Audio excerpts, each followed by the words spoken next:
നമ്മുടെ നാട്ടിൽ എന്താണെന്ന് വെച്ച് കഴിഞ്ഞാൽ ആ ഒരു എക്കോസിസ്റ്റം ഇതുവരെയായിട്ടും ബിൽഡ് ചെയ്തിട്ടില്ല. ആകെ വന്നേക്കുന്നത് ഗോൾഡിലാണ്, സ്വർണ്ണ കച്ചവടത്തിലാണ്. അത് നമ്മുടെ തൃശ്ശൂർ മുൻപന്തിയിലുണ്ട്.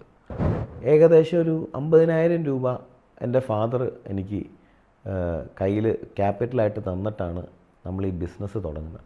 എനിക്ക് പലപ്പോഴും ആലോചിച്ചിട്ടുണ്ട് ആ ബെൻഡൻ മില്ലിൽ കുറേ നാൾ താമസിച്ചാലോ എന്ന്. എന്തിനാണെന്നറിയോ? അദ്ദേഹത്തിന് ഇന്ത്യയോട് അതിയായ ഇഷ്ടമാണ്. ഇന്ത്യയിൽ അത് പറ്റുമോ എന്ന് ചോദിച്ചു കഴിഞ്ഞാൽ അതൊരു കൾച്ചറൽ ഷിഫ്റ്റാണ്. ടാറ്റ അല്ലല്ലോ നമ്മുടെ രാജ്യം ഭരിക്കുന്നത്, അല്ലെങ്കിൽ കേരളം ഭരിക്കുന്നത്. അവിടെ വേറെ ഇൻസ്റ്റിറ്റ്യൂഷൻസ് ആണല്ലോ. അപ്പോൾ അവരുടെ DNA ആണത് ക്യാരി ഫോർവേഡ് ചെയ്ത് വരുള്ളൂ. ഈ TKM-ൽ നിന്ന് MBA കഴിഞ്ഞ ശേഷമുള്ള ഇന്ന് വരെയുള്ള ആ ഒരു വിജയഗാഥ, ആ കഥയൊന്ന് പറയാമോ?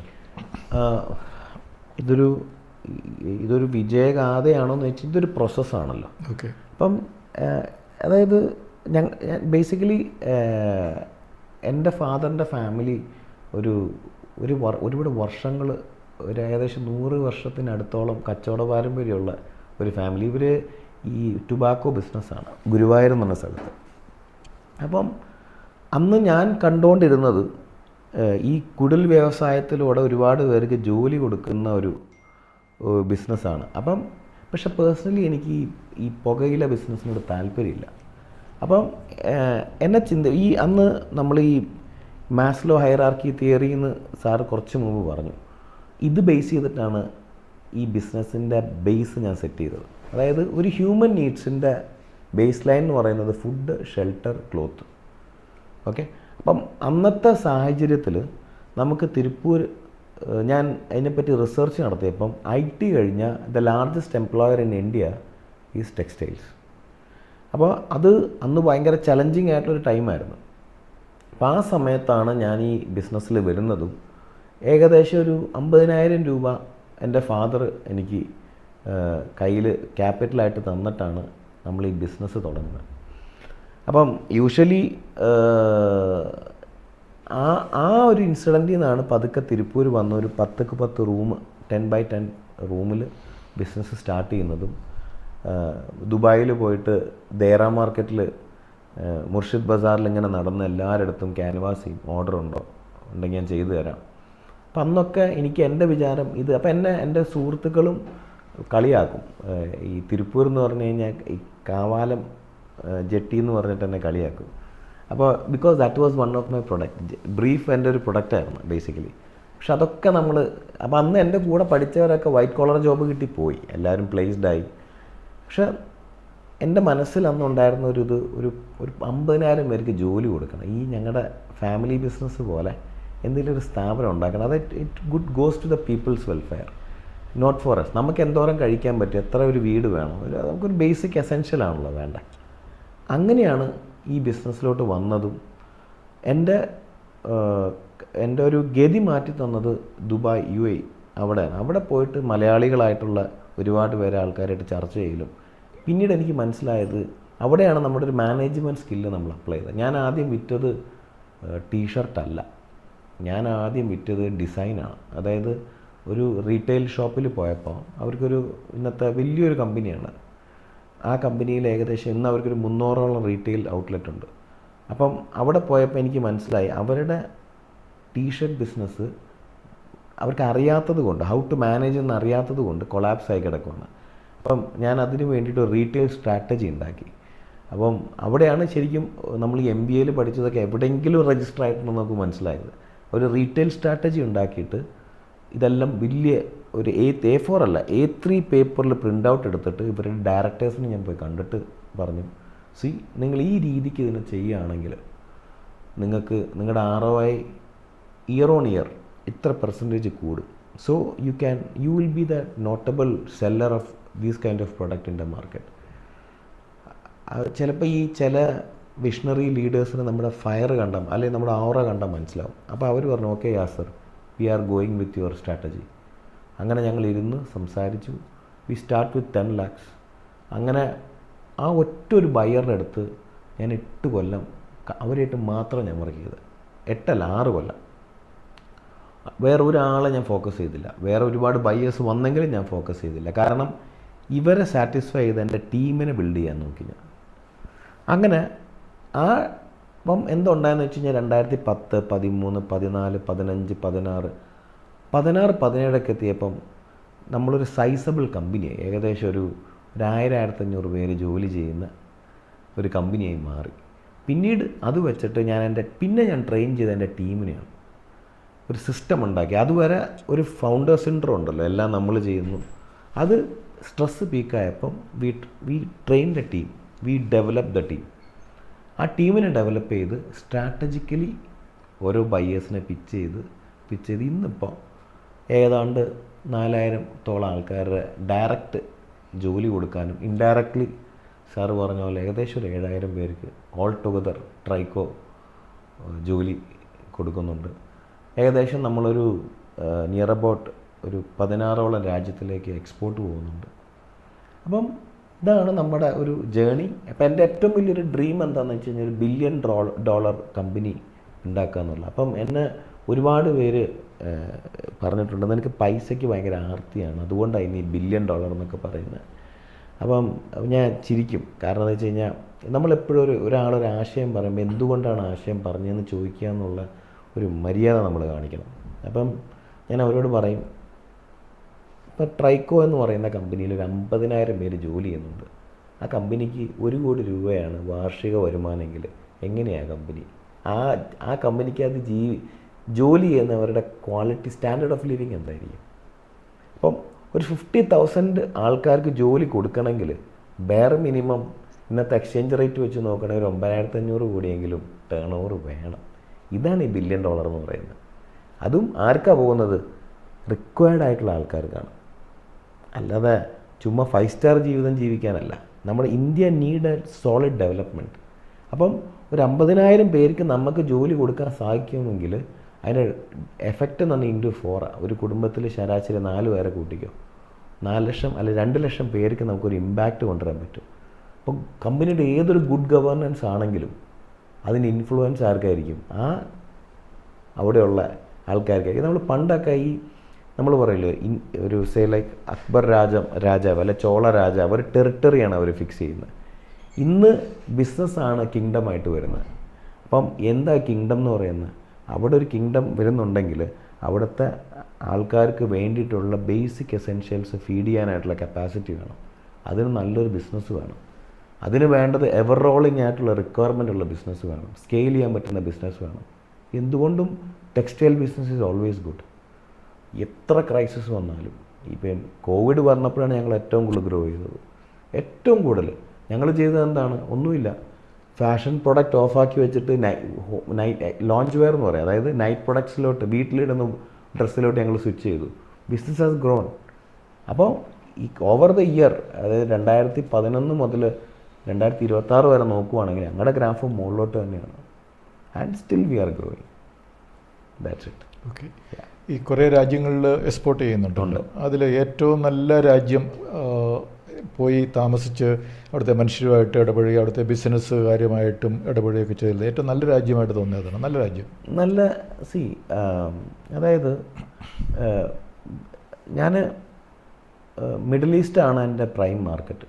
Okay, of course that is A very good market. പക്ഷേ എനിക്ക് ഏറ്റവും ഇഷ്ടപ്പെട്ടത് സ്വിറ്റ്സർലാൻഡും നെതർലാൻഡ്സാണ്. അതായത് ഇവരുടെയൊക്കെ ഒരു പ്രത്യേകത എന്താണെന്ന് വെച്ച് കഴിഞ്ഞാൽ, ഇവരൊക്കെ ആയിട്ട് നമ്മൾ വർക്ക് ചെയ്യുമ്പം നമ്മൾക്ക് ലോസ് വരാൻ അവർ സമ്മതിക്കത്തില്ല. അവരുടെ നെഗോസിയേഷൻ എപ്പോഴും എങ്ങനെയാണെന്ന് വെച്ച് കഴിഞ്ഞാൽ, yeah sir, are you making money out of this orders? നമ്മൾ ഏതൊരു സാഹചര്യത്തിൽ നോ പറഞ്ഞാൽ ഓക്കെ യു ആഡ് ദിസ്. അതാണ് അവരുടെ കൈൻഡ്നെസ്. അതവരുടെ കൾച്ചറിലും ഉണ്ട്. അവരുടെ കൾച്ചറിലെ ബിസിനസ് ഡീലിങ്ങിലും എവരിവർ അതുണ്ട്.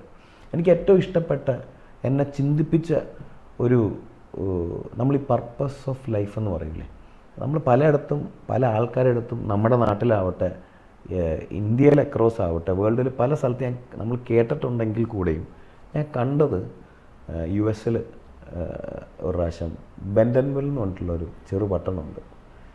ഈ ബെൻഡൻവിൽ എന്ന് പറഞ്ഞു കഴിഞ്ഞാൽ എത്ര പേർക്ക് അറിയുമെന്ന് എനിക്കറിയില്ല. ഈ വാൾമാർട്ട് എന്ന് പറഞ്ഞാൽ ഇന്ന് അറിയും എല്ലാവരും, ലോകത്തിലെ ഏറ്റവും വലിയ റീറ്റെയിലറാണ്. ആ റീറ്റെയിൽ കമ്പനിയുടെ ക്യാപിറ്റൽ ഹെഡ് ക്വാർട്ടേഴ്സാണ്. അപ്പോൾ ഈ സാം വാൾട്ടൻ്റെ പഴയ ആദ്യത്തെ വാൾമാർട്ട് അവിടെ അവരൊരു എന്താ പറയുക കാത്തു സൂക്ഷിച്ച് വെച്ചിട്ടുണ്ട്. ആ ലെഗസി അവർ കണ്ടിന്യൂ ചെയ്തിട്ടുണ്ട്. അപ്പോൾ എന്നൊക്കെ എപ്പോഴും ചിന്തിപ്പിച്ച് എനിക്ക് പലപ്പോഴും ആലോചിച്ചിട്ടുണ്ട് ആ ബെൻഡൻവില്ലിൽ കുറേ നാൾ താമസിച്ചാലോ. എന്തിനാണെന്നറിയോ? നമ്മുടെ പർപ്പസ് ഓഫ് ലൈഫ് റിഫൈൻ ചെയ്യാൻ വേണ്ടിയിട്ട്. ആ ബെൻഡൻവിൽ എന്ന് പറയുന്ന സ്ഥലം കാത്തു സൂക്ഷിക്കുന്നത് വാൾമാർട്ടാണ്. അത് വാൾമാർട്ടിൽ ഈ സാം വാൾട്ടന് അദ്ദേഹത്തിൻ്റെ മക്കളും കൊച്ചുമക്കളും കൊടുത്ത കമ്മിറ്റ്മെൻറ്റാണ്. അവർക്കൊരു ഓത്താണത്. ആ സിറ്റീനെ കാത്തു സൂക്ഷിക്കുക എന്നുള്ളത്. അവിടെയുള്ള ജനങ്ങളാവട്ടെ, ഒട്ടുമിക്ക ജനങ്ങൾ അവിടെയാണ് ജോലി ചെയ്യുന്നത്. ആ കമ്മ്യൂണിറ്റിയുടെ വെൽബീയിങ് ആവട്ടെ, it's been taken care bye Walmart. അത് ലോകത്ത് എത്ര സ്ഥലത്ത് ചർച്ച ചെയ്യണമെന്ന് അറിയില്ല, പക്ഷെ നമ്മളത് കണ്ടുപഠിക്കേണ്ട ഒരു കാര്യം തന്നെയാണത്. അങ്ങനെ നോക്കുവാണെങ്കിൽ ബ്യൂട്ടിഫുൾ സ്ഥലം, രാജ്യമായിട്ടല്ല ഞാൻ പറയുന്നത്, ഒരു സ്ഥലം എന്ന് നോക്കിക്കഴിഞ്ഞാൽ Bentonville will be a city I would love to live. Okay. ഈ സാം വാൾട്ടൻ 1962 മറ്റുമാണ് ആദ്യത്തെ സ്റ്റോർ തുടങ്ങുന്നത്. പിന്നീട് US ഏറ്റവും ബിഗസ്റ്റ് റീറ്റെയിൽ ചെയിനായി. ഇപ്പോൾ ഈ ബെൻഡൻവിൽ അതുപോലെ ഈ സാം വാൾട്ടൻ്റെ ആ ഒരു ലീഗസി, അതിൽ നമുക്ക് ട്രാൻസ്ഫറബിൾ ആയിട്ടുള്ള ഒരു ബെസ്റ്റ് പ്രാക്ടീസസ് എന്തെങ്കിലും ഉണ്ട്? അതായത് അവിടുന്ന് ഇങ്ങോട്ട് പറിച്ചു നടാൻ, കേരളത്തിലേക്ക് പറിച്ചു നടാൻ പറ്റിയ, ഇവിടുത്തെ ഏതെങ്കിലും ടൗണിലേക്കോ ഒക്കെ പറിച്ചു നടാൻ പറ്റിയ ഒരു ബെസ്റ്റ് പ്രാക്ടീസസ്? അതായത് സാം വാൾട്ടൺ ബെസ്റ്റ് പ്രാക്ടീസസ് ആയിട്ട് കാണിച്ചേക്കുന്നത്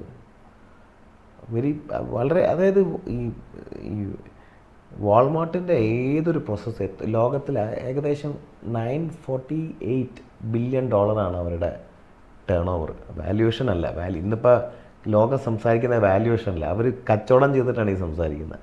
okay, pure business, pure trading. അപ്പോൾ ഈ കമ്പനി ഉണ്ടല്ലോ, ഈ നമ്മുടെ സോ കോൾഡ് വാൾമാർട്ടിൻ്റെ എല്ലാ സിസ്റ്റവും വളരെ ലോജിക്കലാണ്. ഓക്കെ, പീപ്പിൾ ഫസ്റ്റാണ് അവർക്ക്. ഓക്കെ, അവിടെ പോയി കഴിഞ്ഞാൽ 65 വയസ്സുള്ള ആളെയും കാണാം, വളരെ നമ്മൾ ഈ പറയുന്ന സോ കോൾഡ് ജെൻസീനെയും കാണാം കൗണ്ടറിൽ ജോലി ചെയ്യുന്നത്. ഒരു കുഴപ്പമില്ല. അപ്പോൾ അവരുടെ വൺ തമ്പ് റൂൾ, ഇരിക്കുന്ന സ്ഥലം വൃത്തിക്ക് നോക്കുക, ചുറ്റുപാട് വൃത്തിക്ക് നോക്കുക, ചുറ്റുപാടിനെ കാത്തു സൂക്ഷിക്കുക. അത് നമ്മുടെ ഇവിടെയുള്ള നാട്ടിലുള്ള ഓരോ കച്ചവടക്കാരാവട്ടെ, ഓരോ വ്യക്തികളും അത് മാത്രം ചെയ്താൽ മതി, നാട് നന്നാവാൻ. അതിൻ്റെ ഡിഫറൻസ് ആ ബെൻഡൻവില്ലിൽ പോയി കഴിഞ്ഞാൽ അവിടെയുള്ള ലേ ഔട്ടും അവിടെയുള്ള ആൾക്കാരും അവിടെയുള്ള രീതികളും കണ്ടാൽ നമുക്കത് മനസ്സിലാവും. ഇതാണ് ഏറ്റവും കൂടുതൽ എന്നെ അട്രാക്റ്റ് ചെയ്തത്. പിന്നെ ബെസ്റ്റ് പ്രാക്ടീസായിട്ട് എനിക്ക് ഏറ്റവും വലിയ എന്നെ ഇൻസ്പയർ ചെയ്തത്, എന്നെ അവിടെ എപ്പോഴും ചെല്ലുമ്പം എന്നെ ട്രാവൽ ചെയ്യിപ്പിക്കാൻ കൊണ്ടുപോകുന്നത് ഒരു ആർത്തർ ഇമ്മാനുവൽ എന്ന് പറഞ്ഞിട്ടുള്ള 72 വയസ്സുകാരനാണ്. അദ്ദേഹമായിട്ട് എനിക്കൊരു പ്രത്യേക ഒരു എൻ്റെ ഒരു ഗ്രാൻഡ് ഫാദർ കൈൻഡ് ഓഫ് അഫെക്ഷനാണ് എനിക്ക്. അതിൻ്റെ റീസൺ വേറൊന്നുമല്ല, ഈ ഏജിലും അദ്ദേഹത്തിനുള്ള ഒരു എന്തൂസിയാസം.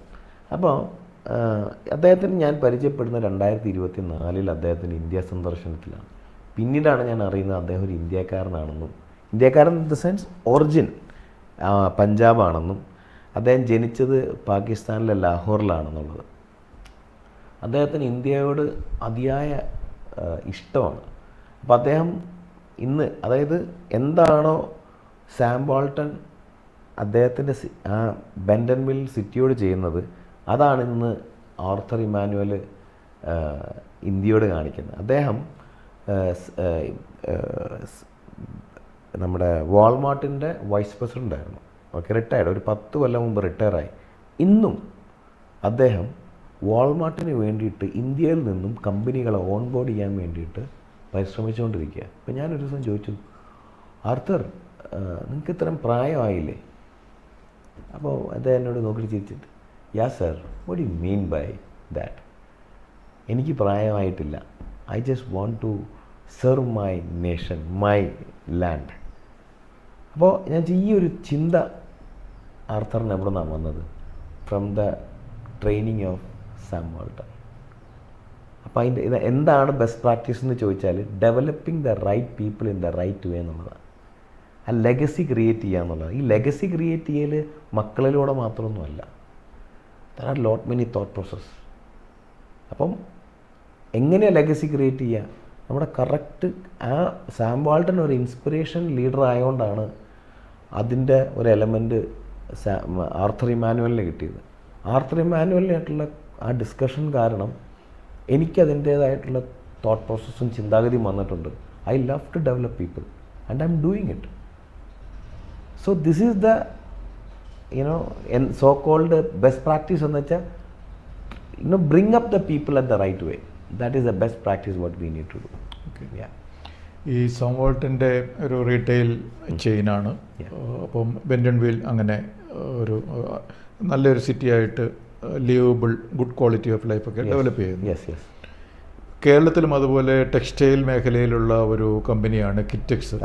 കിഴക്കമ്പലം എന്ന് പറയുന്ന ഒരു പഞ്ചായത്ത് ഡെവലപ്പ് ചെയ്യാൻ വേണ്ടി കുറേ പരിശ്രമിച്ചു. അപ്പോൾ ഈ കിഴക്കമ്പലം ഈ ബെൻഡൻവിൽ പോലെ ആകുമോ? സാറേ, ആക്ച്വലി ഈ സാം വാൾട്ടണും അല്ലെങ്കിൽ വാൾമാർട്ടും കിറ്റക്സും തമ്മിൽ ഐഡിയോളജിക്കലി ഒരുപാട് ഡിഫറൻസ് ഉണ്ട്. ഈ സാം വാൾട്ടൺ അദ്ദേഹത്തിൻ്റെ ലീഡർഷിപ്പ് എന്ന് പറഞ്ഞൊരു പീപ്പിൾ ലീഡർഷിപ്പാണ് പുള്ളിയുടെ. അപ്പം leadership matters, not the size of the company. അപ്പം എന്തുകൊണ്ടാണ് ഇത്രയും വർഷങ്ങളായിട്ട് തളരാതെ വളർന്നുകൊണ്ടിരിക്കുന്നത് വാൾമാർട്ട്?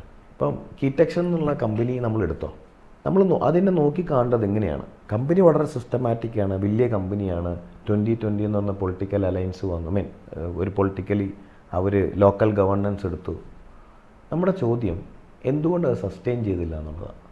അതിനൊരു കാരണവശാലും മറ്റ് പൊളിറ്റിക്കൽ പാർട്ടികളെ ചലഞ്ച് ചെയ്യലല്ല. അപ്പം പർപ്പസ് എന്താണെന്നുള്ളതാണ്. സാം വാൾട്ടൻ്റെ നല്ലൊരു ലൊക്കാലിറ്റി ബിൽഡ് ചെയ്യുക എന്നുള്ളതായിരുന്നു. അദ്ദേഹം ബ്യൂട്ടിഫുള്ളി ചെയ്തു. ഇവിടെ കിഴക്കമ്പലം അങ്ങനെ ആവുമോ എന്നുള്ളത് ടിപ്പിക്കലി ഈ ഒരു നമ്മുടെ കിറ്റക്സിൻ്റെ റിയൽ പർപ്പസ് വെച്ചിരിക്കും. അത് വെച്ച് മാത്രമാണ് ഇനി കിഴക്കമ്പലം ഏത് ഡയറക്ഷനിലോട്ട് പോകാൻ നമുക്കറിയുള്ളൂ. അല്ലാതെ നമുക്ക് അതിനകത്ത് വേറൊന്നും കമൻറ്റ് ചെയ്യാനില്ല. ഈ മറ്റ് യൂറോപ്യൻ രാജ്യങ്ങൾ രണ്ടെണ്ണം പറഞ്ഞു, നെതർലൻഡ്സും സ്വിറ്റ്സർലൻഡും ഒക്കെ. അവിടുത്തെ മനുഷ്യർ നമ്മളും കൂടെ വളരണം, അല്ലെ നമുക്ക് ലാഭം ഉണ്ടാവണം, അതായത് ഒരു വിൻ വിൻ എന്ന് പറയുന്ന ഒരു അപ്രോച്ചിലാണ് അവർ നെഗോഷിയേറ്റ് ചെയ്യുന്നതും ബിസിനസ് റിലേഷൻഷിപ്പും ഒക്കെ. അപ്പോൾ അത് എന്തുകൊണ്ടാണ് നമ്മളുടെ ഇവിടെ അങ്ങനത്തെ ഒരു അപ്രോച്ച് ഇല്ലാത്തത്? അതെന്താണെന്ന് വെച്ച് കഴിഞ്ഞാൽ ഓരോ രാജ്യത്തും ഓരോ ബിസിനസ് കൾച്ചറും രീതികളാണ്. അതായത് ഷെയറിങ് ആൻഡ് കെയറിങ്ങും ആറ്റിറ്റ്യൂഡും ഷെയറിങ് ആൻഡ് ഡയറിങ് ആറ്റിറ്റ്യൂഡും രണ്ടാണ്. അപ്പം അവിടെയൊക്കെ ഒരു ഷെയർ ആൻഡ് കെയർ ആറ്റിറ്റ്യൂഡുണ്ട് അവർക്ക്. നമ്മുടെ അവിടെ ശരിക്കും എന്ന് പറഞ്ഞു കഴിഞ്ഞാൽ പിടിച്ചു പറിക്കാനാണ് പഠിപ്പിച്ചേക്കുന്നത്. അല്ലെങ്കിൽ അങ്ങനെയാണ് ഇവിടെ മൊത്തത്തിൽ സംഗതിനെ ഇവോൾവ് ചെയ്തേക്കുന്നത്. ഞാൻ ജനറലൈസ് ചെയ്യുന്നൊന്നും പറയാൻ പറ്റില്ല. ഇതിനകത്ത് റാൻഡം കേസസ് ഉണ്ട്, ഇല്ലയെന്നൊന്നും ഞാൻ പറയില്ല. ഇപ്പം നമ്മളെ സംബന്ധിച്ചിടത്തോളം നമ്മളെല്ലാം പ്രൈഡായിട്ട് നോക്കിക്കാണുന്ന ഒരു കമ്പനിയാണ് ടാറ്റ. ഓക്കെ, പക്ഷേ എത്ര ടാറ്റകളുണ്ടെന്നുള്ളതാണ്. ടാറ്റ ഗ്രൂപ്പ് ഓഫ് കമ്പനിക്കകത്ത് കുറേ കമ്പനികളുണ്ടെന്നാൽ ലൈക്ക് ടാറ്റ ഹൗ മെനി? ഈ ലോകത്തെ ഏറ്റവും വലിയ ജനാധിപത്യമുള്ള രാജ്യത്തെ എന്തോരം നമുക്കും ഉണ്ടല്ലോ ഹിസ്റ്ററി. അപ്പം ഇന്ത്യയിൽ അത് പറ്റുമോ എന്ന് ചോദിച്ചു കഴിഞ്ഞാൽ അതൊരു കൾച്ചറൽ ഷിഫ്റ്റാണ്. ആ കൾച്ചറൽ ഷിഫ്റ്റ് എവിടുന്ന് തുടങ്ങുന്നു? അതായത് ഫോർ എക്സാമ്പിൾ ഇപ്പോൾ Tata become a government, it would have happen. If Rattan Tata would be the PM, it would happen. ആ ഒരു ചേഞ്ചസ് പതുക്കെ ടാറ്റ കൾച്ചറിലോട്ട് മാറും. ഇത് ടാറ്റ അല്ലല്ലോ നമ്മുടെ രാജ്യം ഭരിക്കുന്നത്, അല്ലെങ്കിൽ കേരളം ഭരിക്കുന്നത്. അവിടെ വേറെ ഇൻസ്റ്റിറ്റ്യൂഷൻസ് ആണല്ലോ. അപ്പം അവരുടെ DNAs ആണത് ക്യാരി ഫോർവേഡ് ചെയ്ത് വരുള്ളൂ. അപ്പം സാറ് ചോദിച്ചാൽ ആ സോ കോൾഡ് മാറ്റം വരുമോ എന്ന് ചോദിച്ചാൽ അതൊരു മൂവ്മെൻ്റാണ്. അത് ഉടനെ വരുമോ എന്നുള്ളതിൻ്റെ കാര്യത്തിൽ എനിക്ക് വിശ്വാസമില്ല. അത് വന്നേക്കാം, അല്ലെങ്കിൽ ആസ് ആൻ ഇൻഡിവിജ്വൽ. ഇപ്പം ഞാൻ എൻ്റെ കാര്യത്തിൽ ഇപ്പം യാസർ എന്നുള്ള വ്യക്തിയും ട്രൈക്കോ എന്ന് പറയുന്ന സ്ഥാപനവും നമ്മുടെ സ്ഥാപനത്തിലുള്ള ആൾക്കാരെയും നെഗോസിയേഷൻ ഞാൻ ഡയറക്റ്റ് പഠിപ്പിക്കാറുണ്ട്, ഇരുന്ന് പഠിപ്പിക്കും. ഈ ബുക്കിലുള്ള നെഗോസിയേഷനൊന്നുമല്ല. ഒരു ട്രേഡ് എങ്ങനെ വിൻ ചെയ്യണം, എങ്ങനെയാണ്, നോട്ട് സാമ്പത്തികമായിട്ട് മാത്രമല്ല, ഇമോഷണലി എങ്ങനെ വിൻ ചെയ്യണം. ഫസ്റ്റ് പീപ്പിൾ, ആദ്യം ആളെയാണ് വിൻ ചെയ്യേണ്ടത്. അതിന് ശേഷമാണ് നമ്പേഴ്സിലോട്ട് നമ്മൾ കയറാൻ പാടുള്ളൂ. നമ്മുടെ ഇവിടെ പഠിപ്പിക്കുന്നത് എന്താണെന്നറിയോ? ആദ്യം നമ്പേഴ്സ് എവിടെ അടിച്ച് പിടിച്ച് വാങ്ങിക്കുക. അവൻ ചത്താലെന്ത് ചത്തില്ലെങ്കിലെന്ത്, നോ മാറ്റർ വാട്ട്. അതിലോട്ട് ഐ മീൻ അത് ഇപ്പം എൻ്റെ സ്ഥാപനത്തിൽ ഞാൻ എൻഷുർ ചെയ്യും അത്. ഇപ്പം ഇവൻ ഒരു ബയ്യർ നമുക്ക് പ്രൈസ് തരുന്നില്ല എന്നുള്ളൊരു സിറ്റുവേഷൻ വന്നാൽ കൂടെയും we will negotiate facts and figures വെച്ചിട്ട്. ഇപ്പോൾ അവർ പറയാണ് yeah sir your prices are high എന്ന് പറഞ്ഞാൽ ഞാൻ എൻ്റെ ഫാക്ട് ഷീറ്റ് അങ്ങ് അയച്ചു കൊടുക്കും. എന്നിട്ട് you tell me where I'm high. എനിക്കൊരു അപ്പിറ്റേറ്റ് ഉണ്ട് അല്ലേ, എൻ്റെ കമ്പനീനെ സംബന്ധിച്ചിടത്തോളം നമുക്കൊരു ഓവർ ഹെഡ്സ് ഉണ്ട്, ഒരു ബേസിക് ഹൈജീൻ ആയിട്ടുള്ളൊരു പ്രോഫിറ്റ് ഉണ്ട്. 15% ആണ് നമ്മുടെ, അല്ലെങ്കിൽ 18% ആണ് മാർക്കപ്പ് എന്ന് വയ്ക്കുക. ഒരു ബേസിക് ഹൈജീനാണ്. അതിൻ്റെ താഴെ ആര് വന്നാലും നമ്മളവരെ ഇഗ്നോർ ചെയ്ത് കളയും. ആ കച്ചവടം നമുക്ക് വേണ്ട. അതായത് ഞാൻ നിന്നെ നോക്കിക്കോളാം, നീ എന്നെ നോക്കണ്ട, കെയർ ചെയ്താൽ മതി, അല്ലെങ്കിൽ നീ ഒന്ന് ശ്രദ്ധിച്ചാൽ മതി. ആ ശ്രദ്ധ പോലും തരാത്തവരെയായിട്ട് നമ്മൾ ഡീൽ ചെയ്യാറില്ല. അതിപ്പം ഏത് കമ്പനിയാണെങ്കിലും SOP ഷുഡ് ബി ദർ, അതവിടെ ഇരുന്നോട്ടെ. പക്ഷെ ആ ഒരു ആ ഒരു മൈൻഡ് സെറ്റ് ഉണ്ടല്ലോ, അത് നമ്മുടെ സ്ഥാപനത്തിലുള്ള സെക്കൻഡ് ലെവൽ മാനേജ്മെൻറ്റിന് അല്ലെങ്കിൽ അപ്കമ്മിങ് ലീഡേഴ്സിന് നമ്മളത് SOP ആയിട്ട് തന്നെ പറഞ്ഞു പഠിപ്പിക്കാറുണ്ട്. അവർ ചെയ്യാറുണ്ട്. അത് ചെയ്തേ പറ്റൂ, കാരണം അത് ഇമ്പോർട്ടൻ്റ് ആണ്. നമ്മുടെ കോയമ്പത്തൂർ, തിരുപ്പൂർ, അതൊക്കെ നമ്മുടെ കേരളത്തിന് വലിയ ദൂരെയുള്ള സ്ഥലങ്ങളല്ല. പക്ഷേ അവിടുത്തെ ആ ഒരു ബിസിനസ് ഗ്രോത്ത്, ആൻറ്റർപ്രണോറിയൽ ഒരു വിഗർ, അത് തൊട്ടടുത്തുള്ള ഈ പാലക്കാട് അല്ലെ തൃശ്ശൂർ ഒക്കെ എന്തുകൊണ്ട് അങ്ങനെ ആവുന്നില്ല? അപ്പം അതൊരു എക്കോസിസ്റ്റമാണ് സാറേ. അതായത് ഇപ്പം 2 രീതിയാണ്. ഇപ്പം എൻ്റെ ബേസ് തൃശ്ശൂർ ഗുരുവായൂരാണെങ്കിലും ഞാൻ പഠിച്ച് വളർന്നത് കോട്ടയത്താണ്. അപ്പം ഞാനൊരു മലബാറിൻ്റെ ഒരു ചൊവ്വയും ഞാൻ കണ്ടിട്ടുണ്ട്. കോട്ടയത്തുള്ള ആ മലയോര പ്രദേശത്തിൻ്റെ ബിസിനസ് കൾച്ചർ എനിക്ക് അറിയാം. പിന്നെ immediately after post graduation move to Tamil Nadu. ഇതിനകത്ത് 3ൻ്റെ വ്യത്യാസം എന്താണെന്നറിയാം? തമിഴ്നാട്ടിലുള്ള ഏറ്റവും വലിയ ബ്യൂട്ടി, അവിടെ അന്നം കൊടുക്കുന്നവന് ഒരു ഭയങ്കര റെസ്പെക്റ്റ് ചെയ്യും, അന്നദാതാവിനെ. അതായത് നമ്മളെ മുമ്പിൽ ഒരുപാട് ഇങ്ങനെ ബോവ് ചെയ്യുകയല്ല, they really respect from the heart. അത് അവരെ സംബന്ധിച്ചിടത്തോളം. പിന്നെ വേറൊരു കാര്യം എന്താണെന്ന് വെച്ച് കഴിഞ്ഞാൽ അവിടെ ഒരു സപ്ലൈ ചെയിൻ സപ്പോർട്ട് ഭയങ്കര കൂടുതലാണ്. ഒരു പക്ഷേ കോയമ്പത്തൂർ നമ്മൾ പോയിക്കോ, അവിടെ സ്പിന്നിങ് മില്ലുകളുണ്ട്. സ്പിന്നിങ് മില്ലിന് എക്യുപ്മെൻറ്റ്സ് ഉണ്ടാക്കുന്ന ലക്ഷ്മി മിൽസ് ഫോർ എക്സാമ്പിൾ, അതുണ്ട്. അതിൻ്റെ കമ്പോണൻസ് ഉണ്ടാക്കുന്ന സാധനങ്ങൾ. That means the entire ecosystem is within the space. അപ്പം അതവിടുത്തെ ഓൺട്രപ്രണോറിയൽ മൈൻഡ് സെറ്റാണ്. നമ്മുടെ നാട്ടിൽ എന്താണെന്ന് വെച്ച് കഴിഞ്ഞാൽ ആ ഒരു എക്കോസിസ്റ്റം ഇതുവരെയായിട്ടും ബിൽഡ് ചെയ്തിട്ടില്ല. ആകെ വന്നേക്കുന്നത് ഗോൾഡിലാണ്, സ്വർണ്ണ കച്ചവടത്തിലാണ്. അത് നമ്മുടെ തൃശ്ശൂർ മുൻപന്തിയിലുണ്ട്, അല്ലെങ്കിൽ ആ ഒരു ബെൽറ്റ് മുൻപന്തിയിലുണ്ട്. അതല്ലാതെ ഒരു സോക്കോൾഡ് വലിയ ഇൻഡസ്ട്രി വരാത്തതിൻ്റെ റീസൺ നമ്മളിവിടെ എക്കോസിസ്റ്റം ഇല്ല എന്നുള്ളതാണ്. ഇൻഡസ്ട്രിയൽ എക്കോസിസ്റ്റം ഇല്ല. ഇപ്പോൾ എന്നോട് അവിടെയുള്ള എൻ്റെ സുഹൃത്തുക്കളിലേക്ക് നീ നാട്ടിലൊക്കെ ആയിരുന്നെങ്കിൽ ഇതുപോലെ ബിസിനസ് ബിൽഡ് ചെയ്യുമോ, അതായത് കോട്ടയത്തോ തൃശ്ശൂരാണ്. സത്യത്തിൽ എനിക്ക് അറിഞ്ഞുകൂടാ, നമുക്ക് പറ്റുമോ? അതായത് ഒരു റൂഫിനകത്ത് 1000-1500 പേര് ഒറ്റയടിക്ക് ജോലി ചെയ്യുമെന്ന് വെച്ച് കഴിഞ്ഞാൽ ലിറ്ററലി ആയിരുന്നു. പക്ഷെ അവിടെ എക്കോസിസ്റ്റം ഉണ്ട്, അതുകൊണ്ട് നമുക്ക് സ്കെയിൽ ചെയ്യാൻ എളുപ്പമാണ്. അവിടെ സ്കെയിൽ ചെയ്യാൻ നമുക്ക് പേടിയില്ല. ഒരു തവണ ഒരു ട്രിവാൻഡ്രത്ത് ഒരു സെസ് ഉണ്ട്. അവിടെ നമുക്കൊരു പ്രപ്പോസൽ വന്നു, ഒരു ഫാക്ടറി ടേക്കപ്പ് ചെയ്യുമെന്ന് ചോദിച്ചിട്ട്. അപ്പം ഞാൻ വെറുതെ ആരോടും പറയാതെ ട്രിവാൻഡ്രത്ത് പോയിട്ട് പഠിച്ചു വന്നപ്പോൾ ആദ്യം 4-5 കോടിയാണ് കണ്ടത്. അപ്പോൾ ഞാൻ എല്ലാ ആൾക്കാരോടും ഷെയ്ക്കൻ്റെ ഒക്കെ കൊടുത്ത് സെറ്റെന്നുകൊണ്ട് ഞാൻ ഇങ്ങോട്ട് പോകുന്നു. കാരണം ആ കമ്പനി അടഞ്ഞതിൻ്റെ റീസൺ ഒരു പൊളിറ്റിക്കൽ പാർട്ടി അല്ല കേട്ടോ, എല്ലാവരുടെയും കൂടിയുണ്ട്. ആരും മോശക്കാരല്ല. നമുക്ക് ഒരാളെ മാത്രം, അല്ലെങ്കിൽ ഇടതുപക്ഷമാണ് വലതുപക്ഷമാണ് ഒന്നും പറയാൻ പറ്റില്ല. എല്ലാവർക്കും കാര്യത്തിൽ മിടുക്കന്മാരാണ്. അപ്പോൾ ഇതൊക്കെ തന്നെയാണ് കാരണം, വേറെ ഒരു കാരണവുമില്ല. ഒരു കേസ് സ്റ്റഡിക്കും പോകണ്ട. ഇപ്പോൾ MBAക്ക് പഠിക്കുന്ന വിദ്യാർത്ഥികൾ, ഇപ്പോൾ നമ്മൾ ജന്തർ മന്ദറിലൊക്കെ ഈ സ്റ്റുഡൻസിൻ്റെ ഒരു നീഡ്സും കാര്യങ്ങളൊക്കെ പറഞ്ഞല്ലോ. ഇപ്പോൾ MBAക്ക് ഇപ്പോൾ പഠിക്കുന്ന, അല്ലെങ്കിൽ അടുത്ത കാലത്ത് പഠിച്ചിറങ്ങിയ ആ ഒരു സെഗ്മെൻറ്റിനോട് ജെൻസയാണ് അവർ. അപ്പം അവർക്ക് എന്ത് സന്ദേശമാണ് നൽകാനുള്ള ഒരു ബിസിനസ് സ്വയമായിട്ട് ചെയ്ത് അതിൻ്റെ പരിക്കുകളൊക്കെ പറ്റി പഠിച്ച് വിജയിക്കാൻ വേണ്ടി? അതായത് പണ്ടൊക്കെ എന്ന് പറയുമ്പോൾ നമ്മൾ ലെഗസി ബിസിനസ് എന്ന് പറയും. അതായത് നമുക്കൊരു പണ്ടൊക്കെ ഒരു ബിസിനസ് മെച്ചുവർ ആവാനായിട്ട് ഒരു 25 കൊല്ലം 30 കൊല്ലം 35 കൊല്ലമൊക്കെയാണ് ഒരു ഫ്രെയിം വെച്ചേക്കുന്നത്. ഇനി ഇപ്പോൾ അതിൻ്റെ കാലയളവ് ചുരുങ്ങിക്കൊണ്ടിരിക്കുകയാണ്. അപ്പം അതൊരു 5-10 കൊല്ലത്തിൻ്റെ ഇടയിലോട്ട് ആ സ്പാനിലോട്ട് വരും. ഓക്കെ, അപ്പം ഇതിനകത്ത് ജെൻസിക്ക് അപ്പം ഇതിനകത്ത് ഈ 10 കൊല്ലം അങ്ങനത്തെ ചെറിയൊരു വിൻഡോ പീരീഡിലോട്ട് സംഗതികൾ മാറുമ്പോൾ ഉള്ളൊരു ചലഞ്ച് എന്താ വെച്ചാൽ നമ്മുടെ തിങ്കിങ് അത്രയും ഫാസ്റ്റ് ആയിരിക്കണം. കാരണം ചേഞ്ചസ് അത്രയും ഫാസ്റ്റായിട്ടാണ് വരുന്നത്. അപ്പം ജെൻസിയോട് എനിക്കുള്ള ഒരു അഡ്വൈസ്, മിനിമം ഒരു 3 കൊല്ലത്തെ അല്ലെങ്കിൽ 4 കൊല്ലത്തെ ഒരു വിഷൻ, അല്ല 5 കൊല്ലത്തെ ഒരു down the line road map ഏത് പരിപാടിക്ക് ഇറങ്ങിയാലും വേണം അവർക്ക്. അതാണ് അവർക്ക് വേണ്ടത്. Rest all okay. അവരെ പറ്റിയിട്ട് കമൻറ്റ് ചെയ്യാനായിട്ട് ഇന്നത്തെ സമൂഹം എത്ര കണ്ട് വളർന്നിട്ടുണ്ടെന്ന് എനിക്ക് അറിഞ്ഞുകൂടാ. പക്ഷേ നമ്മൾ ഇൻ്ററാക്ട് ചെയ്തിട്ടുള്ള ഒരു സെറ്റ് ഓഫ് ആൾക്കാരെ വെച്ച് നോക്കുമ്പം, അല്ലെങ്കിൽ ബേസ്ഡ് ഓൺ ദ ഡിസ്കഷൻ നമുക്ക് കിട്ടിയൊരു ഇൻസൈറ്റ്, അവർക്ക് ലോങ്ങർ വിഷൻ ജനറലി ഒന്ന് ഷാർപ്പൺ ചെയ്യേണ്ടതുണ്ട്. ഇതാണ് അവർ ചെയ്യേണ്ടത്. അതായത് പോകുന്ന വഴികളെ പറ്റിയിട്ടുള്ള വ്യക്തത ഉണ്ടാക്കുക, ക്ലാരിറ്റി. വിഷൻ വേണം, ക്ലാരിറ്റി വേണം. ആക്ഷൻ അവരുടെ അടുത്തുണ്ട്. അല്ലെങ്കിൽ ഇപ്പം ജന്തർ മന്തറിൽ നമ്മൾ ഒരു പണി നടത്തൂ. എങ്ങനെ ആക്ഷൻ ഇടണം, അൽഗോരിതം എവിടെ തിരിക്കണം എന്ന് അവർക്ക് നന്നായിട്ട് അറിയാം. They are actionable guys. They know what to do.